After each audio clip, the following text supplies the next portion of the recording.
All right. So we ended the day today with Special Agent Swanson on the stand. Well, first I want to say it's amazing the support we're having. We had a rancher from New Mexico come down. She said how important it was for her to be down here and for ranchers to support other ranchers. We had another gentleman from San Francisco come here with his children. They sat in the courtroom all day. They had, I'm amazed at some of the children that have been able to come in and sit through court inside. They have been so well behaved. Seeing and meeting all these people that have come from all over the country to stand with us has been inspiring to me, especially when they come and they tell me, you know, we watch your live streams every day. It really brings me up to see them come down, to see them experience this with me and support. It's huge. Little information from yesterday. This morning we had Greg Burleson's sentencing hearing, and Ranger Alexander Burke was here, as well as Swanson. They were the victims inside the courtroom. Alexander Burke had a very teary testimony yesterday. Since then, we did a little digging, and there's some alleged things that have come up on her. There's an alleged situation where she may have been involved with a gentleman who had a knife, who then was shot by her with the shotgun in the face, allegedly. And then there's also a question, could she be the agent that tased a kid in Montana? So here, what do we see? What we've been seeing all along, that the BLM, this organization, is full of individuals from the Secret Service, individuals that are heavy-handed in the way that they do things. They're aggressive in their manner. Once again, she's a BLM ranger, and if some person has a knife and is coming at them, she shoots him in the face with a shotgun, allegedly, possibly tases a kid in the face. Was it her? Was it not her? We'll have to keep looking into this. Her and Swanson were very cuddly in the courtroom this morning, sitting very closely together. You know, Swanson, from the last hearing, the last trial, he was a very tearful witness upstairs in that hearing. In this hearing, his testimony was way different than his testimony last time. We were able to get through him in a short day. He was the only one that took the stand today, but his testimony was very different. In the first trial, he continually brought up the fact that he had Black Hat, Andrea Parker, in his sights, and that he was consistently saying that he had him in his sights with the trigger, the safety off, and the trigger slack off, on multiple occasions, ready to kill Eric. He testified in court today that if the backdrop had been clear, that he would have taken the shot and executed Eric on the bridge that day. He also testified in the last trial that there was a white soccer van behind Eric that made him say that he couldn't take that shot. And today in the courtroom, that white soccer van was not to be mentioned because in cross-examination the last time, they couldn't come up with the white soccer van and all the footage. So his testimony was so different from the first trial to this trial, and I believe it worked to our advantage. He talked about Black Hat and Tan Hat like he did last time, saying that he profiled them based on what they were wearing and how they were moving. Once again, here we have the thought police. So these people are being profiled on the bridge based on what they're wearing and what they are perceived to be doing, perceived to be communicating with each other, perceived to be moving in a certain way. Once again, he testified that he had the safety off, the slack off, and that he was ready to take this person out based on his clothing and his movements. So we have the thought police. They are ready to kill you if you make one false move or if they think you're thinking about committing a crime. No victim, no crime. Let's see. Let's go back to where I'm at here. That was one of the questions for the jury. Was anybody hurt that day? Exactly. One of the things that he testified to is that Black Hat kept going up and down, up and down. Tan Hat was doing the same thing. He identified Black Hat and Tan Hat in these different photos. In cross-examination, I believe it was it Marchese brought up two different sets of photos. He identifies Black Hat and Tan Hat in the first set of photos. In the second set of photos, he starts to identify Black Hat. He starts to identify Tan Hat. Later in the photos, Tan Hat stands up. It is not Scott Drexler. That discredited his entire testimony, I believe, and really put doubt in the jurors. Like I said, all of his testimony, a lot of it was the same as last time. Lots of the fact that he was ready to shoot these individuals, that he was scoping the crowd through with his weapon pointed at these people as he's assessing threats. They really did a good job in cross-examination, and I'm just going to go right to the jury questions because I think that's the most important.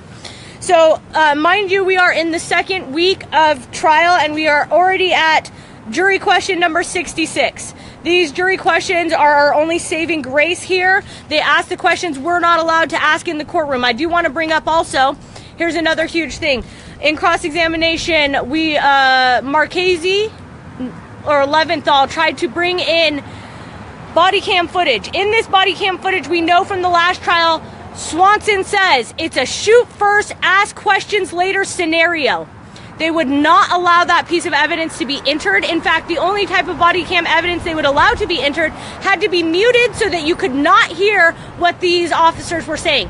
But later on, the prosecution is allowed to enter the exact same body cam, and they're allowed to play what he says. Just that one little excerpt where he says he's turned his hat around, and that was allowed to be played in the courtroom.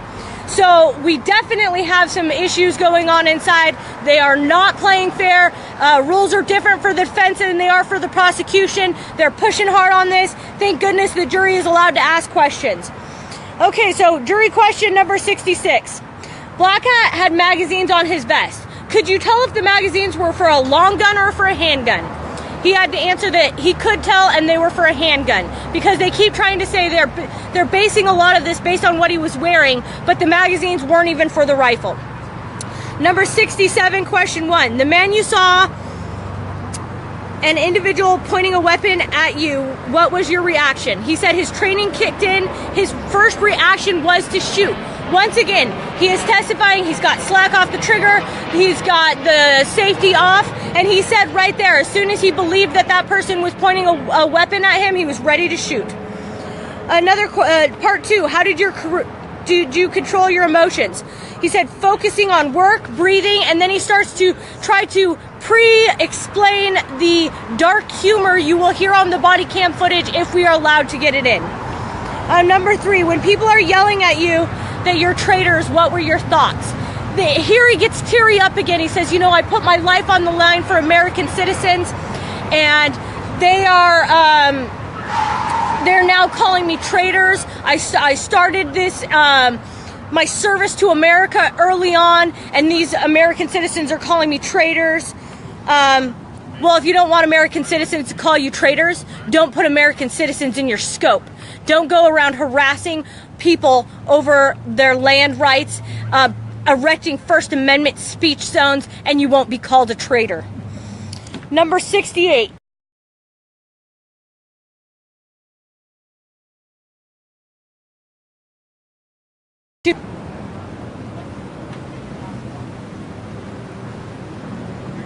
All right, we're back. Were you aware that law enforcement was on the bridge? He says no. He says no. Did you see people in the wash's threats or just the people on the bridge? He said he had an obstruction view of the people on the wash, that his main focus was the people on the bridge. Did you hear any verbal threats from the people with the long arms? No, he couldn't from that far away. To your knowledge, was anyone harmed at this protest, law enforcement or protesters? He had to say no. Next part of the question, would you consider this a violent protest? He said absolutely yes. These people brought weapons to us. That makes them violent. These people brought weapons because protesters were already being tased, thrown to the ground. Ambulances wouldn't come for them. They were having attack dogs sicked on them. They brought weapons to keep it non-violent. When you go to a protest without a weapon, you are subject to being pepper sprayed, to having attack dogs sicked on you, and to being tasered. If you bring your weapon, people are a lot more civil. If you could have shut down traffic on the bridge, would you have taken the shot? Once again, he says yes, he was going to execute Black Hat Eric Parker on the bridge that day. Question number 69. Did any of the BLM use bullhorns to give commands to the protesters, and if so, what did they say? He said they did. They were telling him to disperse, that it was a lawful court order.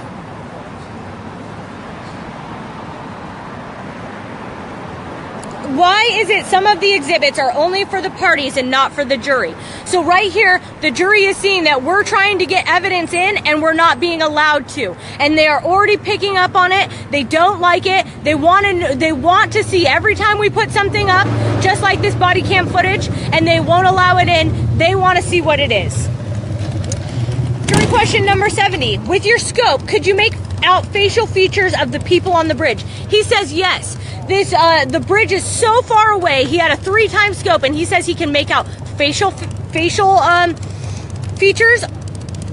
Was there someone watching the tan hat while you were looking at Black Hat? He says yes. Then there's another picture. They said, was the women in the picture the ones you were talking about? He says yes. He testifies that there were 2 women that he saw around Black Hat that were taking pictures of him, and that then there was a person with a camera that then put his fingers in his ears, and he knew at that moment Black Hat was going to take him out.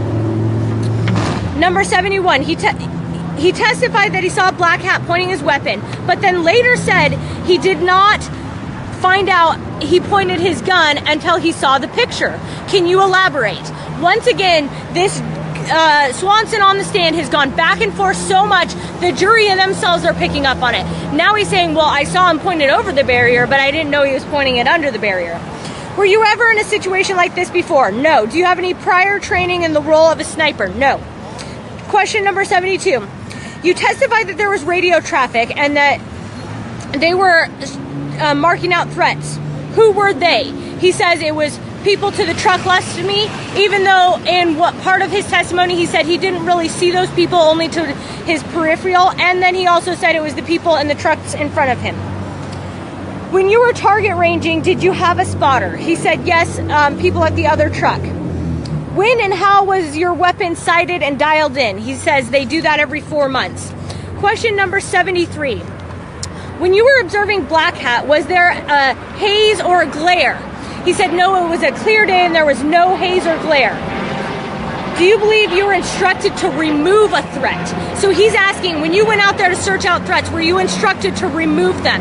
He says no, he wasn't. He was just instructed to see them, but he testifies over and over again that he had his gun off safety, slack pulled out, ready to execute Eric Parker. At the end of a rifle barrel is a 1/2 inch and black. So how are you sure it was pointed at you? He says, well, it was the way that the gun was facing or aiming, and that he believes that even if it wasn't pointed directly at him, it was pointed at one of his fellow officers. Question number 74. As an officer of the law, don't you realize that pointing your weapon at the public will get a reaction? Here Swanson gets really frustrated, and he's saying, well, they brought their weapons, they pointed their weapons first, even though he says that he started searching the crowd for threats before weapons were even pointed. As an officer with military experience, react, or did your imagination take over? Here they're saying, well, are you reacting to this, or are you imagining because you've been up for over a 24-hour period? He's saying, no, there was no imagination. I was not tired. My adrenaline kicked in. There was no lack of sleep, or the lack of sleep did not take any part of this, of the stress and anxiety. It was pure adrenaline and pure concentration. The government goes to follow up. He's asking if that when he was down, he was no longer a threat. Tanasi gets up. He said, were you aware that NHP was on the bridge? He then says yes. In the jury questions to the jury, he says no, he was not aware law enforcement were on the top. Tanasi gets up in cross-examination. He says yes. Do you know why he says yes? Because he was about to impeach him with his previous testimony. Leventhal gets up. He says, you lost Tan Hat. How long in total were you able to see Tan Hat? Asked him about his magnified scope and that there was no obstruction. Brings up a photo that they brought up where the truck, it's from the bridge down into the wash, and you can't even see the truck or these agents because there's a tree in the way. There was a lot of back and forth between the government and Leventhal on his site. The judge in the end had to step in and say, well, it didn't obstruct his view of the bridge, but it may have obstructed his view of the wash and the people down there. I believe today the jury did not believe a single word, and there is reasonable doubt growing inside the jury. I'm going to bring on Anthony DeFew so he can talk a little bit more about Greg Burleson's sentencing this morning, and then we'll get some thoughts of people who were inside the courtroom today. So we talked earlier this morning about the sentencing of Greg Burleson, and I just wanted to explain exactly how sentencing works. So you're convicted of a crime, and basically there's a set of sentencing guidelines, and they assign you a score based on a set of points based on the offense, somewhere from 0 to 42 or 47. And based on that and some of your prior criminal history, there's a guideline for where you should be sentenced. However, in this case, all the defendants are charged with Section 924C. And with Section 924C, a weapons violation, the way it's supposed to work is if you commit a crime more than once, you're sentenced more harshly the second time. However, the Department of Justice has wrangled this and charged this in such a way that if you're convicted of more than one 924C in the same incident, so we have the same Greg Burleson, the same rifle, the same Bundy Ranch protest, the same area, the same agents, the same everything, except they charged him 3 times with the same crime. With each of those, they stack those one on top of the other, and they must be served consecutively to anything else that's charged in the indictment or anything else you're convicted of. So in the case of Greg Burleson, the first 924C is a 7-year sentence, the second one is 25, and the third is 25. 57 years, mandatory minimum, on top of consecutive to anything else that you're sentenced. He was originally looking at a potential recommendation of about 30 years. The judge was lenient. She came down 10 points, which brought him into 135 months for the other charges. That is how Greg got a 70-year sentence. 3 924C charges, they have to be served consecutively. On top of the 135 months for the rest of the charges, he gets 70 years. We also learned today that Todd Engel will not be having sentencing tomorrow. His sentencing was continued. The rub here is that the order was made in the judge's chambers. Todd was not present at the hearing to dismiss his attorney. He was not present for the reassignment of another attorney. He was not present for the granting of the continuance. He is sitting in Pahrump right now, according to his loved ones, thinking that he's coming to court tomorrow. He's not heard from his new attorney. He has no idea what's going on. We're going to reach out to him and apprise him the best we can from the docket, but this is how your judiciary works. So we're gonna get to the bottom of what's going on with Todd Engel. He will not be in court tomorrow. He will not be sentenced. He has a continuance out to September, sometime in late September. He has new counsel, and the point of that new counsel will be to argue the pre-sentence recommendation, which we know to be an absurd amount of time. It was originally somewhere around 20 years. There's been a slight change. He's still looking at about 15. Incidentally, his scores in the PSR, the pre-sentence recommendation, very close to Greg Burleson's, who was convicted on several more counts. So we're trying to discover the discrepancy there. That's how the sentencing works. That's an update on Todd Engel. I'll give this back to Andrea, whoever you want to talk to. Hey, Brand, would you mind blowing the shofar for us? I would love to.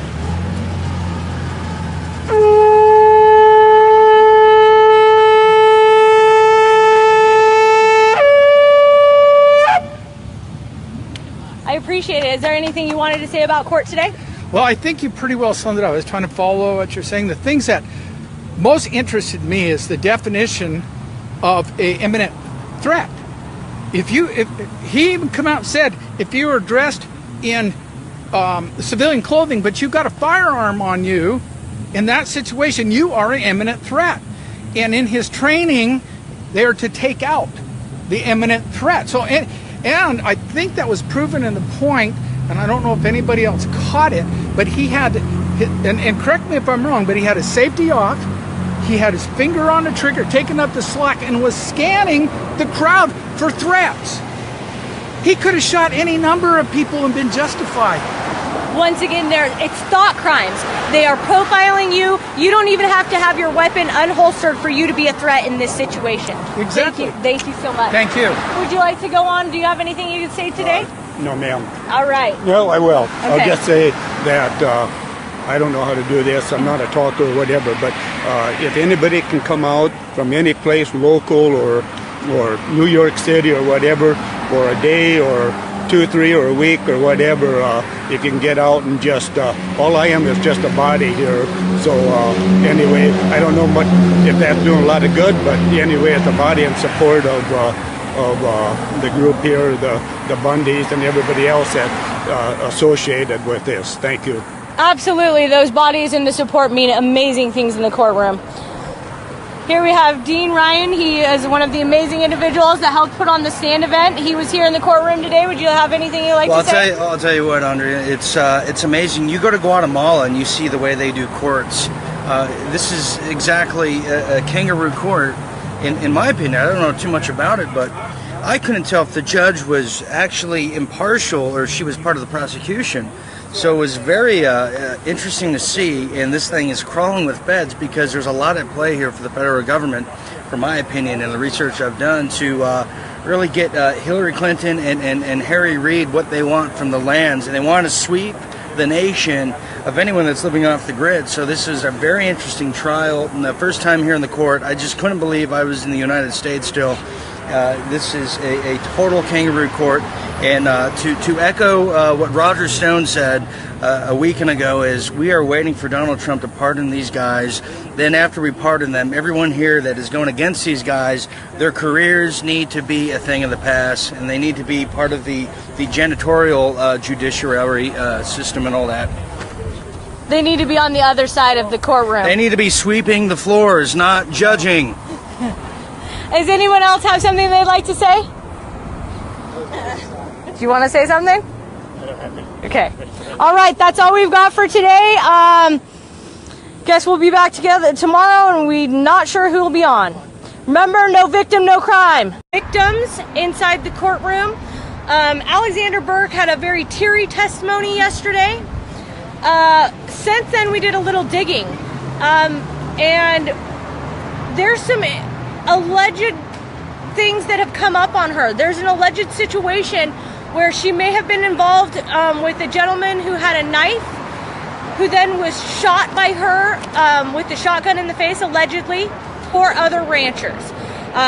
We had another gentleman from San Francisco come here with his children. They sat in the courtroom all day. They had I'm amazed at some of the children that have been able to come in and sit through court inside. They have been so well behaved.